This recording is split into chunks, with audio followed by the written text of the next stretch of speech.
eles não tinham mais vinho. Jesus respondeu-lhe: mulher, por que dizes a mim? Minha hora ainda não chegou. Sua mãe disse aos que estavam servindo: fazei o que ele vos disser. Estavam 6 talhas de pedra colocadas aí para a purificação que os judeus costumam fazer. Em cada uma delas cabia mais ou menos 100 litros. Jesus disse aos que estavam servindo: enchei as talhas de água. Encheram-nas até a boca. Jesus disse: agora tirai e levai ao mestre-sala. E eles levaram. O mestre-sala experimentou o vinho que se tinha transformado em vinho, ou a água que tinha se transformado em vinho. Ele não sabia de onde vinha, mas os que estavam servindo sabiam, pois eram eles que tinham tirado a água. O mestre-sala chamou então o noivo e lhe disse: todo mundo serve primeiro o vinho melhor. E quando os convidados já estão embriagados, serve o vinho menos bom. Mas tu guardaste o vinho melhor até agora. Este foi o início dos sinais de Jesus. Ele o realizou em Caná da Galileia e manifestou a sua glória, e seus discípulos creram nele. Palavra da salvação. Glória a vós, Senhor.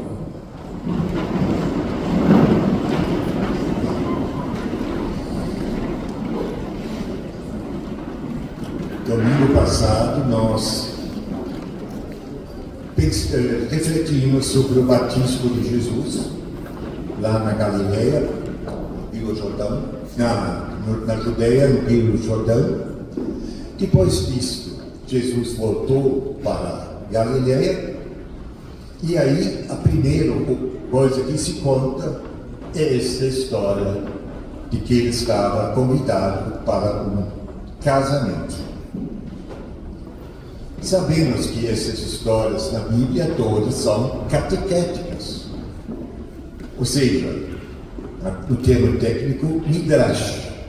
São histórias elaboradas para apoiar as pessoas a entenderem a mensagem de Jesus. E por isso que é importante enxergar bem esta mensagem. Diz lá no final: este foi o primeiro sinal público de Jesus. Então, como começa a introdução do livro que chamamos de Evangelho? Qual é? Um casamento. Uma festa. Onde duas pessoas fazem uma aliança um com o outro. E onde todo mundo fica junto a esta celebração de aliança. Então, o Evangelho se abre com a experiência da aliança, da comunhão, do bem comum.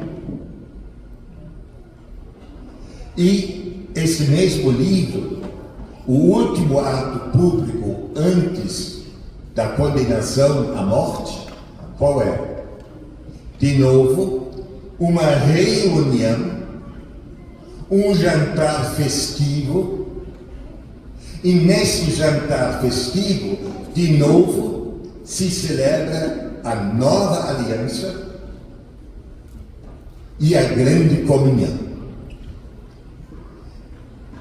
No meio desses eventos, então, dos evangelhos se apresentam vários exemplos, todos pautando e querendo mostrar o quê? Para Jesus de Nazaré, o Deus encarnado, o centro do evangelho é comunhão. A boa nova é a chamada à comunhão. E eu não entendo, quer dizer, claro, né? A gente estuda, então a gente sabe por quê. Mas é a coisa mais hilária como o cristianismo, que se pauta em evangelhos, que tem como máxima a comunhão, tanto assim que o cristianismo cria a ideia de um Deus comunhão, Santíssima Trindade. Na história humana, já no século III, IV, mas mais fortemente no século XI, é a linha mestre do individualismo. O ser humano é muito criativo, mas saibamos que este individualismo cristão não tem nenhuma base nos evangelhos. Isto aconteceu diante das circunstâncias históricas, quando a igreja paulatinamente assumiu poderes temporais. Quando os papas eram, ao mesmo tempo, os Trump da época.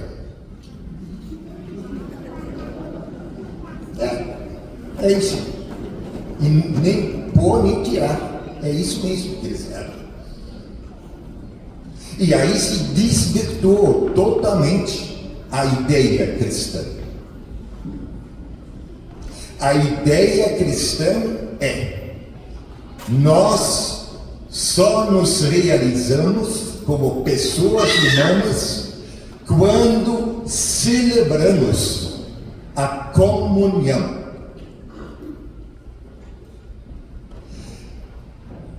E eu acho que está na hora de nós retomarmos os evangelhos e não escaparmos o tempo todo para o Antigo Testamento. O Evangelho é o Novo Testamento, não é o Antigo Testamento, é o Novo Testamento. E no Novo Testamento, o Novo Testamento inicia e termina no ensinamento da comunhão humana. Não tem jeito de escapar disso. E seria bom, né, se isto realmente tivesse criado raízes em nós. Porque se realmente isto estivesse dentro de nós como ser cristão, nós neste momento complexo da humanidade, e não estou falando só das questões atuais assim de momento, não, do caminhar humano. Quando nós precisamos aprender a lidar com a inteligência artificial, quando nós precisamos nos entender na diferença entre coisas e pessoas, como seria importante se nós tivéssemos hoje uma base na qual, de fato, a comunhão, a aliança entre nós fosse sentido, não na cabeça, mas no coração, sentido como a essência do ser humano. Dê uma olhada na sua família. Seus filhos, talvez ainda, com certeza que netos já devem estar aí. O filho está na família porque pai e mãe lhe dão segurança. A mãe vai ter filhos na época que ela acha, agora eu quero. O pai também, todo mundo na família está lá, não para a comunhão, mas para receber algo desta família. Não é? Eu quero a minha segurança afetiva. Eu quero meu reconhecimento. Meu marido é maravilhoso. Ele dá tanto carinho para mim. E aí a outra vai olhar com inveja e dizer, a minha não dá. Mas as duas estão fora da caixinha. Família não é para eu me dar bem. Família é para experimentar comunhão. É outro princípio. Eu vou estar bem se nós estamos bem. E eu não vou estar bem se você não está bem. Percebe? É outra coisa que está por trás da ideia de família. E nós simplesmente perdemos, ao menos da maioria, perdemos esta dimensão. A família apenas virou um instrumento funcional onde cada um possa garantir o seu. E isto no Ocidente, onde nós todos dizemos que a maioria, a grande maioria é cristã. Ridículo, me desculpe. Mas o Evangelho tem um segundo viés, além desta da comunhão, casamento enquanto comunhão, e da ceia, da última ceia, enquanto experiência de comunhão. O poeta Oseo Mitilene, lá ainda antes de Cristo, ele usou essa expressão que até hoje conhecemos, né? In vino veritas, in aqua saúde. Ou seja, na água tem saúde, no vinho tem a verdade. Aí, tanto no início do magistério de Jesus, ele transforma água em vinho, e lá na última ceia de novo, ele pega água para lavar os pés dos discípulos e depois tem a cena do vinho. Ou seja, nas duas histórias acontece de novo como símbolo central, água e vinho. E cada vez a água é transformada em vinho. O serviço e entrega. Ou seja, para nós cristãos, a natureza simbolizada pela água, a saúde, está não para mim, mas sempre está a serviço. A água está para ser transformada. Então, a sua corporalidade, a sua saúde, não está para a senhora se sentir bem. A sua saúde existe para ser transformada em vinho. Vinho, o símbolo da verdade. Então, enquanto meu corpo está saudável, e eu mantenho ele com saúde, cheio de remédios, mas com saúde, quanto eu dedico para a minha saúde física, emocional também, e quanto eu dedico para que esta saúde se transforme em vinho, ou seja, em verdade. E quando Jesus fala de verdade, ele nem sabia, nem imaginava que um dia ia fazer dogmas e doutrinas. Não era dele. Ao contrário, quando os fariseus vinham com os dogmas deles, com as doutrinas dele, ele metia pau neles. A verdade que Jesus fala é a verdade do ser. Qual é a sua verdade verdadeira? Não é a sua barba, e não é o seu bolso, e não é o seu namoro. A sua verdade verdadeira é algo muito mais profundo. Quanto tempo, quanta energia você gasta para transformar você, que é água, em vinho? Porque para isso precisa de coragem, e muita coragem. E eu vejo que os nossos movimentos religiosos, na sua grande maioria, estão aí para abafar a verdade.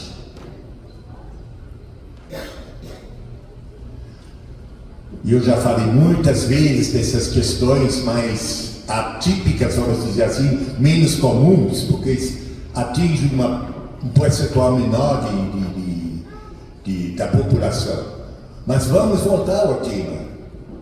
Uma pessoa que nasceu lésbica, qual é a verdade dela? Ser lésbica. E como eu, igreja, então digo que ela está fazendo coisa errada? Se ela assume e vive a verdade dela. Nós somos uma igreja de fariseus. E quando digo igreja, não falo do Papa, não falo dos bispos, falo de você e de mim. Nós somos igreja. Nos escondemos atrás de tradições, atrás de preconceitos, atrás de uma sociabilidade farisaica, mas não nos aproximamos cada um realmente da sua verdade. Então, os senhores veem, o evangelho de hoje é sério. Não é uma brincadeira de transformar água em vinho. Ai, que lindo. Não. Vamos parar de infantilizar o evangelho. O evangelho é provocativo. O evangelho exige de nós mudança. E para esta mudança é verdade, nem católico precisa ser, nem religioso precisa ser. Mas claro que, como católico e religioso, eu tenho mais chamado para fazer este trabalho.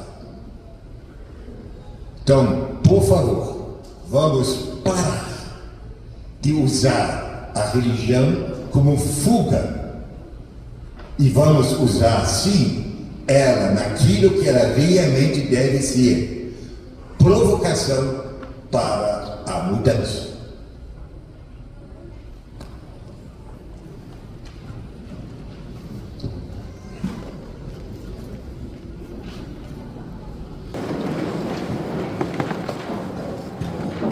Infundi em nós o espírito do vosso amor e fazer que vivam sempre unidos os que saciastes com o único pão do céu. Por Cristo nosso Senhor. Amém. O Senhor esteja convosco. Que o Senhor vos abençoe e vos guarde. Mostre sua face, se compadece de vós. Volve seu rosto para vós, vos dê a paz. O Senhor vos abençoe, em nome do Pai, do Filho e do Espírito Santo. Diante dos desafios que os próximos tempos exigem de nós, não é mais tempo de brincar de religião. Não é mais tempo de brigar, de ideologia para cá, para a esquerda, para a direita, para cima, para baixo. Os desafios ultrapassam tudo isso, gente. Vamos levar a sério esse chamado do Cristo, não para os católicos, mas para o mundo. Só na comunhão vamos conseguir enfrentar o que precisa ser enfrentado e mudar o que precisa ser mudado. E de paz que o Senhor nos acompanhe.